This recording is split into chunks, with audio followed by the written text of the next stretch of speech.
Hello there, welcome to our channel Logging Apps again. Hope you are doing fine. I'm back with another tutorial video, and today I'll be showing you how to forward AOL mail to Gmail. And now without further ado, let's dive right into the video. But before that, don't forget to like, subscribe and hit that bell icon for more videos. Okay, on your mobile phone, first let's open up our AOL mail app, and after that let's go to the inbox. And now to forward your AOL mail to Gmail, go inside it and you will find the forward option available over here on the downside of your screen. Tap on the forward option and type in the Gmail you want to forward like this.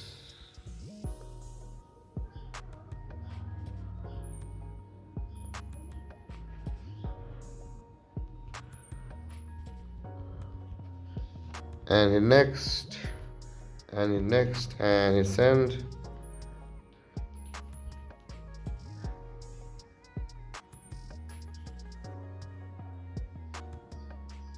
And there is, guys, you can see the mail has been sent, and this is how you forward your AOL mail to Gmail. And if you have any confusions, don't forget to comment in the comment section below, and don't forget to like, subscribe and hit the bell icon for more videos. Thank you for watching, guys. Peace.